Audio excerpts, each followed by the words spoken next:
Break के बाद स्वागत है आपका। बढ़ते हैं अगली खबर की ओर। दौसा जिला अस्पताल में मिली भारी अव्यवस्थाओं के मामले में एक बार फिर न्यूज़ 18 राजस्थान की खबर का बड़ा असर हुआ है।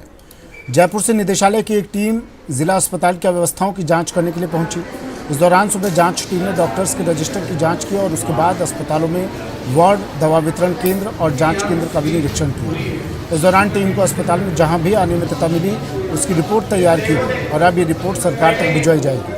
इस टीम में अतिरिक्त निदेशक डॉक्टर राजेश शर्मा, संयुक्त निदेशक doctor SN Dhaulpuriya, state nodal अधिकारी डॉक्टर अभिनव अग्रवाल शामिल थे। गौरतलब है कि दौसा जिला अस्पताल में अव्यवस्थाओं की खबरों को लगातार प्रसारित करने के बाद कल चिकित्सा मंत्री प्रसादी लाल मीणा ने भी दौसा जिला अस्पताल के पीएमओ को जमकर लताड़ लगाई थी। स्वास्थ्य विभाग से हमारे यहाँ से 3 जोन डायरेक्ट हम लोग आए हैं। हॉस्पिटल्स की विजिट कर रहे हैं, यहाँ की व्यवस्थाओं का जायज़ा ले रहे हैं, यहाँ क्या व्यवस्थाएं हैं, क्या सुधार की आवश्यकता है, क्या यहाँ एक्टिविटीज़ कर रहे हैं, वो हम अभी हमारी टीमें काम कर रही हैं। सर, अचानक आने का क्या कारण रहा? विजिट तो अचानक एक प्रोसेस है, अचानक अभी चल रही है विजिट, चल रही है। अभी आए हैं, आप लोगों से फर्स्ट मुलाकात ही हो रही है, चल रही है विजिट। रिपोर्ट फिर कहाँ पे दी जाएगी, किसको दी जाएगी? तो निदेशक महोदय को। भारतमाला दिल्ली मुंबई एक्सप्रेस हाईवे के किनारे अब सर्विस रोड बनेगी। केंद्रीय परिवहन मंत्री नितिन गडकरी के आश्वासन के बाद किसानों में खुशी की लहर है। दरअसल इस मामले को लेकर भारतीय किसान संघ के प्रतिनिधिमंडल ने केंद्रीय मंत्री गडकरी से मुलाकात की और प्रोजेक्ट में विसंगतियों को लेकर अपनी बात रखी। भारतीय किसान संघ के प्रांत प्रवक्ता आशीष मेहता ने बताया कि किसानों ने केंद्रीय मंत्री को मांग पत्र सौंपा, जिस पर तकरीबन 20 मिनट अच्छे माहौल में चर्चा हुई। भारतीय किसान संघ के प्रदेश मंत्री जगदीश कलमंडा ने गडकरी से खेतों पर आने जाने के लिए सर्विस रोड की मांग की, जिस पर केंद्रीय मंत्री ने 3 महीने में अध्ययन कराकर नई गाइडलाइन जारी करने की बात कही। केंद्रीय मंत्री ने कहा कि किसानों का नुकसान नहीं होने दिया जाएगा। पूरे देश में फिलहाल सर्विस रोड का प्रावधान नहीं है, लेकिन भारतीय किसान संघ की ये मांग उचित प्रतीत होती है।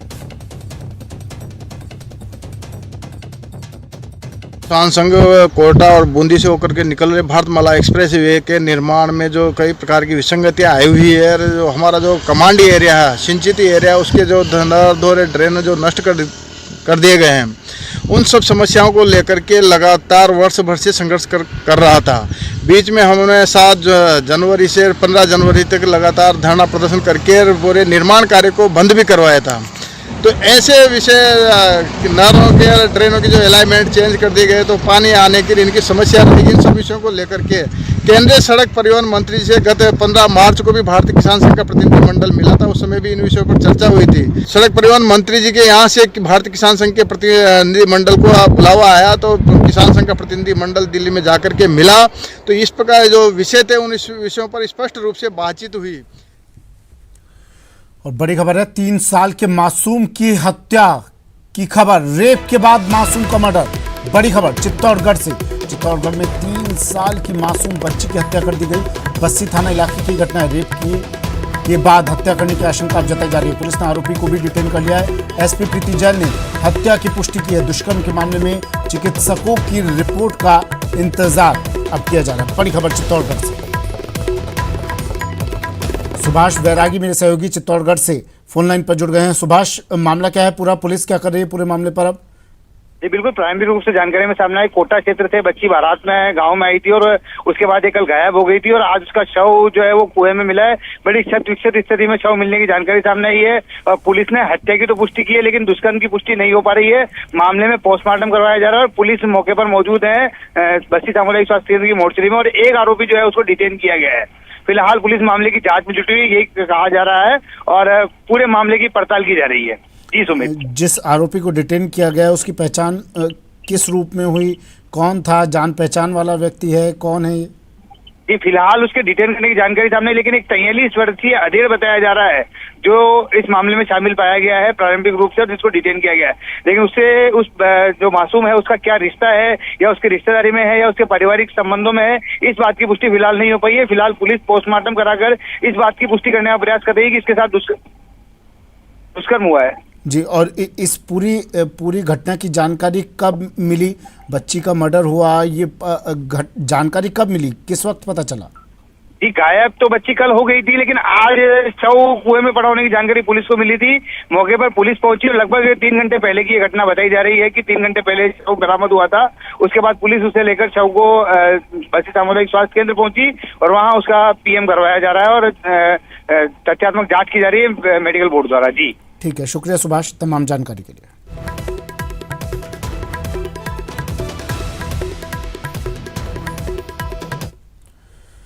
कांग्रेस का चिंतन शिविर अगले महीने राजस्थान के उदयपुर में प्रस्तावित है। इस चिंतन शिविर को उदयपुर में आयोजित करने के कई सियासी मायने हैं। माना जा रहा है कि राहुल गांधी को पार्टी का राष्ट्रीय अध्यक्ष बनाने की पटकथा भी इसी शिविर में लिखी जाएगी। ये रिपोर्ट देखिए। लेक सिटी में होगा चिंतन शिविर। मेवाड़ से तय होगा जीत का महाप्लान। मिशन 2024 के लिए कांग्रेस का पीके प्लान। राजस्थान में तय होगा नई रणनीति का रोड मैप। चिंतन से चमकेगी कांग्रेस। जी हां, 9 साल बाद राजस्थान में होगा कांग्रेस का राष्ट्रीय चिंतन शिविर।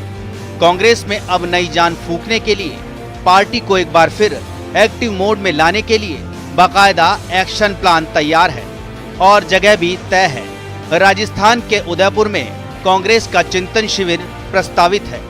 13, 14 और 15 मई को उदयपुर में प्रस्तावित चिंतन शिविर में कांग्रेस की राष्ट्रीय अध्यक्ष सोनिया गांधी, राहुल गांधी, प्रियंका गांधी और प्रशांत किशोर समेत पार्टी के तमाम दिग्गज नेता मौजूद रहेंगे। अभी जो प्रस्तावित अगले महीने में उदयपुर में जो चिंतन शिविर या हमारी जो एआईसीसी के मेंबर्स की जो मीटिंग है वो संभावित बताई जा रही है, वो हमारे पार्टी के राष्ट्रीय नेतृत्व के द्वारा उसका फाइनल किया जाएगा। माननीय मुख्यमंत्री जी कल दिल्ली जाकर के आए।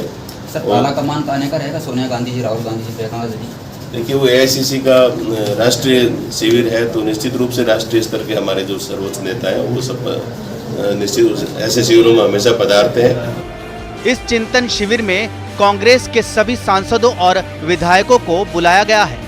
साथ ही पार्टी के पदाधिकारियों और सक्रिय कार्यकर्ताओं को भी आमंत्रण भेजा गया है। कहा जा रहा है कि उदयपुर में 600 से 700 कांग्रेसी जुटेंगे। चिंतन शिविर में मिशन 2024 के तहत कांग्रेस के एक्शन प्लान के बारे में सभी को जानकारी दी जाएगी। ये भी बताया जाएगा कि आगामी चुनावों में किस तरह बीजेपी को घेरना है और कांग्रेस को वापस सत्ता तक पहुंचाना है। लेकिन जरा समझिए कि आखिर चिंतन शिविर के लिए दक्षिण राजस्थान को ही क्यों चुना गया है। कांग्रेस का चिंतन उदयपुर में ही क्यों? दोनों ही पार्टियां दक्षिण राजस्थान को साधने की कवायद में जुटी हैं। आगामी गुजरात चुनाव के मद्देनजर उदयपुर का किया गया है चुनाव। गुजरात के साबरकांठा और बनासकांठा से जुड़ा है उदयपुर। गुजरात से सटे होने की वजह से गुजरात चुनाव में फायदा मिलेगा। दक्षिण राजस्थान आदिवासी बहुल है, जिसमें कांग्रेस अपनी पैठ बढ़ाना चाहता है। पिछले सालों में इस क्षेत्र में आरएसएस और बीजेपी का दबदबा है। मेवाड़ की धरती बड़ी पवित्र धरती है, एकलिंग नाथ की धरती है, महाराणा प्रताप और पन्नाधाई की धरती है, स्वाभिमान, शौर्य और बलिदान की धरती है। हिंदुस्तान के धर्म और संस्कृति का मॉडल है मेवाड़ की धरती। हिंदुस्तान का धर्म है।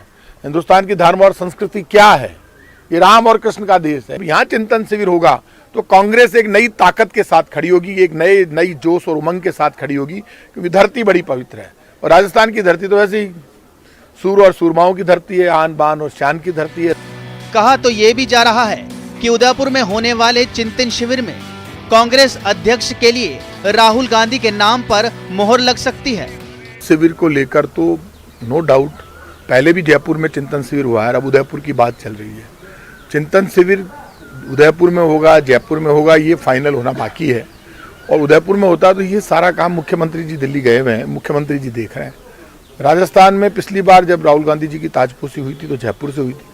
अब कौन राष्ट्रीय अध्यक्ष बनेगा, कौन नहीं बनेगा, चिंतन शिविर का मतलब क्या उसमें राष्ट्रीय अध्यक्ष बनेगा नहीं बनेगा, ये ऑल इंडिया कांग्रेस कमेटी तय करेगी। साफ है, मरुधरा की धरती से कांग्रेस जीत का महाप्लान तैयार कर रही है।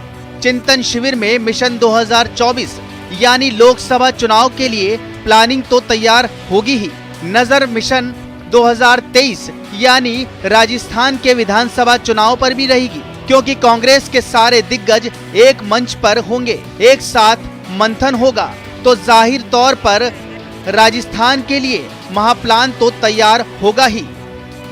जयपुर से न्यूज़ 18 राजस्थान के लिए दिनेश शर्मा की रिपोर्ट। बीजेपी को कई राज्य में सत्ता दिलाने वाली पन्ना प्रमुखों वाली रणनीति को मरुधरा में बीजेपी 2023 की जंग के लिए आजमाने जा रही है। पार्टी ने हर बूथ पर मतदाताओं के हिसाब से पन्ना प्रमुखों की नियुक्ति की तैयारी की है, जो बीजेपी में भरोसा करने वालों के साथ ही गैर भरोसे मिशन 2023 को फतह करने की तैयारी में जुटी है। बाबूलाल धायल की रिपोर्ट देखिए।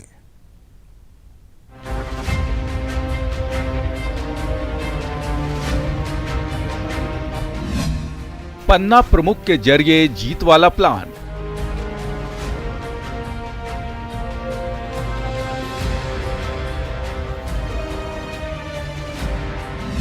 पन्ना प्रमुख लगाएंगे बेड़ा पार। पन्ना प्रमुख बीजेपी की विनिंग मशीन कहे जाते हैं और इन्हीं के दम पर पार्टी ने लोकसभा और कई राज्यों के विधानसभा चुनावों में जीत हासिल की है। प्लान के मुताबिक अगर धरातल पर सब कुछ ठीक से उतरा तो पार्टी को यकीन है कि 2023 में भारी बहुमत से राजस्थान में कमल खिल जाएगा। 2023 के कठिन होते सियासी संग्राम में जब एक एक वोट की अहमियत बढ़ती जा रही है, ऐसे में बीजेपी अपने कोर संगठन यानी पन्ना प्रमुखों पर भरोसा लगाए बैठी है। गैर बीजेपी वोटरों को अपने पाले में करने की कोशिश में पन्ना प्रमुख शहर और ढानियों की खाक छानकर पार्टी को मजबूती दे रहे हैं। 60 वोटरों पर हमने एक पन्ना प्रमुख का निर्माण किया है। 18 इंटू अगर 15 कर ले तो लगभग 26-27 हजार पन्ना प्रमुख हमारे जयपुर शहर में बनेंगे। गुजरात में आजमाए हुए इस मॉडल के जरिए बीजेपी ने कई प्रदेश में सत्ता पाई और कई जगहों पर सत्ता को बरकरार रखा। अब बारी राजस्थान की है। हालांकि पन्ना प्रमुख को पार्टी सियासी प्रयोग की जगह सामाजिक प्रयोग मानती है। हम इनसे चुनावी सरोकार नहीं रखना चाहते। हम इनके परिवार के सदस्य बनकर, इनके सुख दुख में सहभागी बनकर, जन्म मरण और परण में इस परिवार के अविभाज्य अंग बनकर हम इनको भारतीय जनता पार्टी से जो जुड़े हुए हैं उनको साथ लेते हुए और जो नहीं जुड़े हुए उनको जोड़ने का प्रयास करते हुए अपने इस भाजपा परिवार का विस्तार करेंगे। पार्टी पन्ना प्रमुखों की नियुक्ति का अभियान जोर शोर से चला रही है, जिसमें केंद्रीय मंत्रियों से लेकर पार्टी के हर स्तर के कार्यकर्ताओं को शामिल किया गया है। खुद प्रदेश अध्यक्ष सतीश पूनिया झोटवाड़ा विधानसभा क्षेत्र के पन्ना प्रमुख हैं। नाम कितना बड़ा हो, पद कितना ऊंचा हो, लेकिन छोटे से छोटा काम कर कर पार्टी के विचार के लिए हम समर्पित रूप से काम करते हैं तो हमें आनंद का अनुभव होता है। आप सब लोग अपने अपने बूथ पर, बूथ की समितियों से जुड़कर, पन्ने से जुड़कर इस अभियान को पूरी ताकत और गति दें। प्रदेश के 52,000 बूथ पर करीब 11 लाख पन्ना प्रमुख की नियुक्ति की बीजेपी की योजना है। हर बूथ की मतदाता सूची के एक एक पन्ने के लिए एक एक प्रमुख की नियुक्ति होनी है। पिछले चुनाव में बीजेपी 3.42% वोट से कांग्रेस से पिछड़कर सत्ता से बाहर हुई थी। लिहाजा पार्टी 2023 में कांटे की टक्कर वाली सीट पर पन्ना प्रमुख के जरिए जीत की योजना तैयार कर रही है। मोटे तौर पर देखें तो पन्ना प्रमुख बीजेपी का आजमाया हुआ सियासी नुस्खा है, मगर हर बार पन्ना प्रमुख कामयाब हों इस बात की कोई गारंटी तो नहीं। कैमरा पर्सन यासीन के साथ बाबूलाल धायल, न्यूज़ 18 जयपुर। वक्त एक ब्रेक का, जल्द हाजिर होंगे।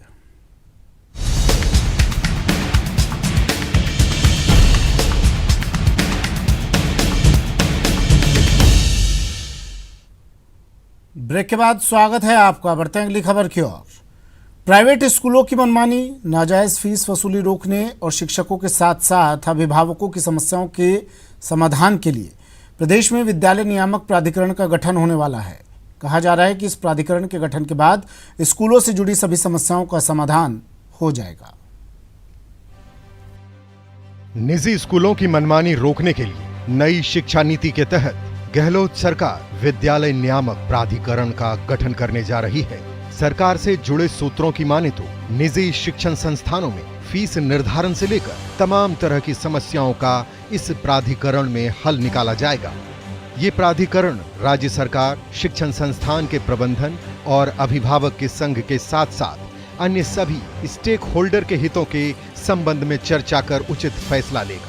हमारे चुनाव घोषणा पत्र में जो प्राइवेट स्कूल्स हैं उनमें जो भी इरेगुलरिटीज़ होती है उनको नियमित करने के लिए, जैसे बिजली का नियामक आयोग है, उसी प्रकार से एक प्राधिकरण जो प्राइवेट स्कूलों की मनमानी को रोकने के लिए बनाया जाएगा, उसके भी मेरे ख्याल में माननीय मुख्यमंत्री जी एक्सरसाइज कर रहे हैं। शीघ्र ही उम्मीद कर रहे हैं कि वो प्राधिकरण गठित होगा, तो उसमें जो अनियमितता की शिकायतें होंगी वो प्राधिकरण मेरिट के आधार पर निपटाएगा। निजी स्कूलों की मनमानी को रोकने के लिए बनाए जा रहे इस प्राधिकरण को लेकर अभिभावकों का कहना है कि प्राधिकरण को इतना पावरफुल बनाना चाहिए कि निजी स्कूलों की मनमानी पर रोक लग सके।